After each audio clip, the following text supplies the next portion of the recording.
Hey guys, Legendaray here, and welcome back to another Clash Royale video. Of course, if you look at the challenges tab, you can see that the Season 16 Global Tournament is going to be starting tomorrow. So of course, as with each and every month, I'm going to be going over the top 5 decks to be running in this Season 16 meta. Of course, with the release of the Electro Spirit, means that there are quite a few new decks and interactions that are popping up. So of course, I've done my research, looked into all the Grand Challenge 12 wins, as well as a ton of top ladder replays, and put together 5 decks that are relatively easy to pick up while also being very effective in this current meta. Of course, for each deck, I'm going to be going over a quick synopsis on how to play the deck, and of course the deck links are going to be down in the description for you guys to check out. And before we get into the video, feel free to leave a like and subscribe to the channel for more videos like this one. Also, feel free to check me out on my Instagram and Twitter, links down below, and if you'd like to support me in game, feel free to use code Legendaray in the shop. And with all that out of the way, let's get right into the decks. Number 1, Royal Hogs Fireball Bait. Now, this is a deck that kind of just screams annoying. I mean, look at the deck. There's so many Fireball Bait units. Adding on to the fact that there's the Royal Recruits as well as the Cannon Cart just makes for an extremely unfun time for your opponents to try and break through. So that's kind of the gist of this deck, right? It's very defensive in nature. So starting off the match, I usually wouldn't make the first move, but if they're really going to wait, you can maybe cycle a log or even split those Royal Hogs at the bridge if you would like to. After that, your opponents are going to generally respond, and you're going to want to try and identify exactly what counters they have to your Royal Hogs. If their counter is a spell, like the Fireball or the Poison, then you can really try and start baiting those spells out to help you aid in your offense. Now, another way to help you with your offense is by making positive elixir trades on defense, and that's going to be a big aspect of this deck. And I mean, the defensive options are quite simple. The Royal Recruits are able to clog any double lane push or single lane push as well. The Fisherman can pull away any major tanks, as well as get yourself King Tower activations. The Hunter can deal with both tanks and splashers just as effectively, and then the Magic Archer can just snipe everything away from a distance. After that, more often than not, you're also going to have some sort of counter push, because the Royal Recruits span the entire lane, so more often than not, at least 1 or 2 are going to survive after a successful defense. After that, you can go ahead and apply double lane pressure or single lane pressure with those Royal Hogs, or even the Cannon Cart, which moves insanely quickly and can lock onto the tower if the opponents simply aren't ready or are too short on elixir. Last but not least, the Magic Archer is also an insanely valuable card that you really should protect in this deck. You really only have 2 air counters, so if you know that you're against an air deck, make sure that you do save the Magic Archer and the Hunter accordingly. The longer a Magic Archer is on the field, the more value it's going to get, so protecting those Magic Archers are going to be a quite high priority. All in all, just make sure that you're constantly clogging those lanes with those Royal Recruits, making positive elixir trades on defense, and then forcing your way through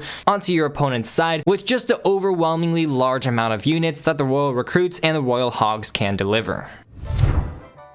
Number 2, Mega Knight Graveyard. Now, this is a bit of an easier version of a graveyard to play, because the defensive units in this deck are just a lot more straightforward and easy to use compared to a traditional splash yard. So starting off, this deck is rather expensive, so I generally only cycle my skeletons or my Barb barrel, and after that I will just wait for my opponents to make the first move. As with most graveyard decks, this is going to be a control deck, meaning that you're going to want to focus on playing more defense and then graveyard on a counter push. So speaking of defense, it's going to again be rather straightforward. Mega Knight's going to be your main tank and deal a ton of splash damage with the drop as well as its regular attack damage. Hunter and Fisherman are just an insanely great combo together, insane synergy, and can get yourselves tons of King Tower activations, and the E-Wiz is there just to reset anything such as those Inferno Dragons that can just absolutely shred apart those Mega Knights. Defensive poisons are also very useful. I feel like defensive poisons are an extremely underrated play for a lot of people, so keep in mind that poison actually does more damage than a fireball. So when you're in a pinch, using a poison on defense is actually quite effective. After a defense, you're more often than not going to have surviving units. The Mega Knight is extremely tanky, so there's almost no chance that it's actually going to die on a defense. So if you do have a big enough elixir advantage, feel free to go in with a graveyard to support that. This deck is really really good at surprising your opponents as well, because a lot of them just won't be expecting that graveyard. So once you get the Mega Knight and that graveyard down, the opponent is going to really struggle to defend both of those units. Now once you reach double elixir time, there's also going to be another way you can start playing offense, and that's by actually just cycling your graveyards. Because you have skeletons and the Barb barrel in this deck, you actually are able to cycle this deck relatively quickly. So if your opponent's playing a heavier deck and they start having to make big commitments in the back, such as a Golem or a Sparky, just go in with a graveyard and then a Barb barrel in the opposite lane,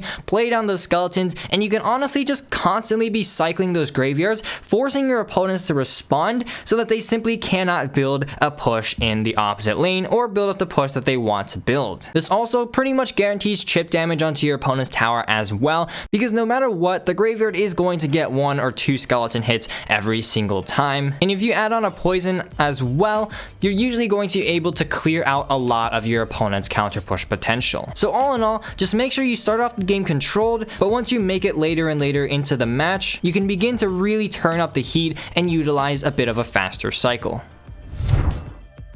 Number 3. Elixir Golem, Barb Hut.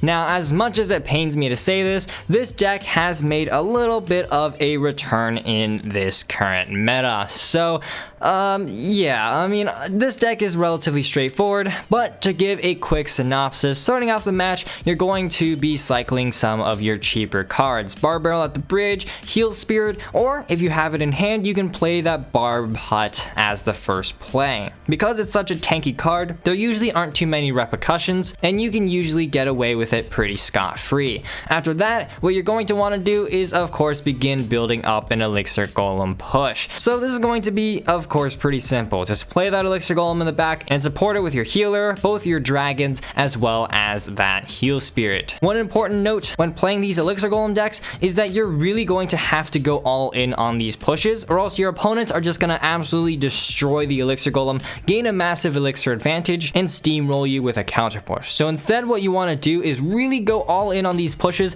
force your opponents to overcommit on defense, and that way they'll be much less likely to have the elixir to actually form a counter push. One way to do this is to actually utilize the tornado on offense. Because there are 2 dragons in this deck, as well as that battle healer, by nadoing everything into your offensive push, you're going to allow the battle healer to heal up your push, and you're going to allow the baby dragon and the Electro dragon to damage down any of those ranged units, which actually do surprisingly well against Elixir Golem decks. Now, one thing that you do have to watch out for are those decks with a lot of splash or a lot of big spells. In that case, once you reach double elixir time or overtime, you're going to try and want to cycle to 2 Elixir Golems to overwhelm your opponents. Last but not least, the defensive end of this deck is going to be also relatively straightforward. Barb Hut is going to provide most of your tanking, and the barbarians being spawned can provide a lot of the damage that you need to take out a lot of defensive units. The Electro Dragon and the Baby Dragon are all very effective as well, and are also pretty tanky, meaning that they'll survive your defenses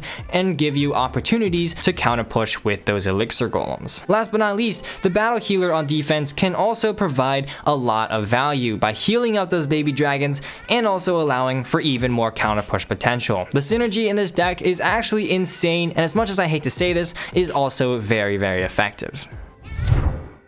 Number 4. Royal Giant Lightning.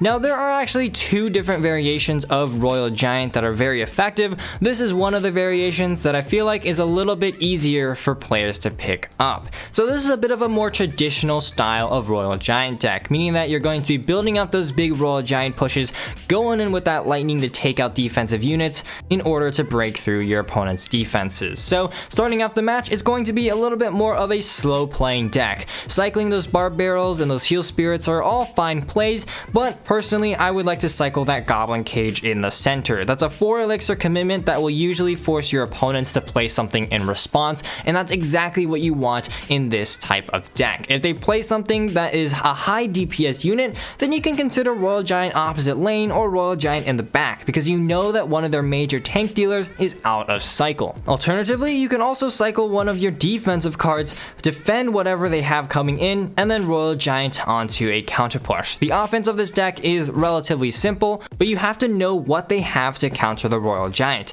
If they have a single high DPS unit like a mini P.E.K.K.A. or a Mega Knight, support your Royal Giants with a Fisherman and allow that Fisherman to pull those defensive units away from that Royal Giant. Alternatively, if they have a lot of splash, then support it with the Baby Dragon and the Barb Barrel and get a Heal Spirit down as well to try and get more health on that Royal Giant. In addition, if you begin building this Royal Giant push in the back, you're more likely to have more Elixir in your Elixir bank, so if your opponent has a lot of lightning value units, then it may be worth to actually not support the Royal Giant with your troops, but instead go in with a lightning to take out your opponent's defenses to break through onto the tower. Lightning is actually a card that a lot of opponents don't actually expect, so you can really utilize that to your advantage in these matches. However, the one weakness to lightning is those decks with a lot of spam, so if you know you are against those matchups, you're gonna really have to make sure that you don't waste your Baby Dragon or your E-Wiz, which are going to be those two main splash dealers. Speaking of defense, this deck is a little bit more difficult, and you're going to really have to utilize the Goblin Cage to pull tower targeting units in. Fisherman can of course get yourself lots of King Tower activations or pull units away from your towers, and the E-Wiz and Baby Dragon are going to be your main air defenses. So if you are against an air deck, make sure that you save those two cards. All in all, it's a relatively straightforward beatdown style Royal Giant deck, so just give it a few games and you'll usually be able to get the hang of how this deck works. Number 5, 2.9 Expo. So with the release of the Electro Spirit meant that Expo honestly got a little bit of a buff. A lot of Expo players are now switching out the Ice Spirit for the Electro Spirit, but if you are more familiar with the Ice Spirit variation, you can always sub the Ice Spirit back in. There's really not too much of a difference. So Expo 2.9 is obviously not the easiest deck to pick up at a high level, but if you know what you're doing, it is an insanely deadly deck and can absolutely just control an entire match. So starting off, you're always going to be cycling your cards rather aggressively, trying to get as much chip damage onto the tower. Cycling those logs, cycling those Electro Spirits, archers, and skeletons can really force your opponents to make that first commitment. Once you identify which matchup you're against, you're going to have two main different play styles. The first play style is if you're against a heavier deck, and that play style is you're going to play a lot more aggressively. When your opponents play cards in the back, go in with an Expo opposite lane and utilize the fact that your opponent's cards are all very high cost elixir wise, meaning that you're much more likely to get those Expo locks onto the tower in single elixir time.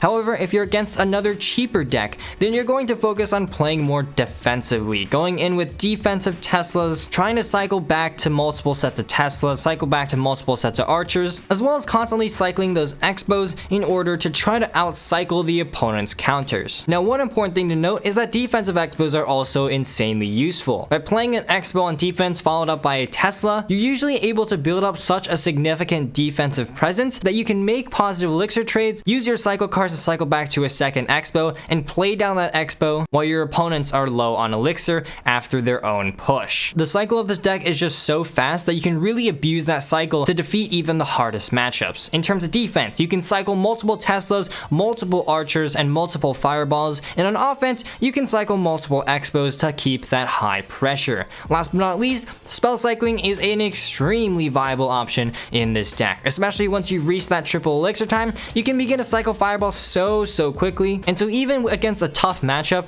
if you're relatively tied in terms of damage by the time you reach triple elixir, you're usually going to be able to sneak out the win by just consistently fireballing onto your opponent's towers. So there we go, those are the top 5 decks that I would recommend you guys run in this current Season 16 meta. Again, all of these are decks that I've seen do consistently well in grand challenges and on top ladders, so are all definitely safe picks for you guys to play. Of course, be sure to practice the decks before you run it in the global tournament if you're actually trying to maximize your wins. So of course, the deck links are going to be down below for those of you to check out. But unfortunately guys, that's all I've got time for in today's episode. Huge thanks to all of my channel members. You guys are the absolute G's. If you enjoyed, please leave a like down below, as well as a subscription to my channel. And as always, this is Legendaray, and I'm signing off. See you guys next time.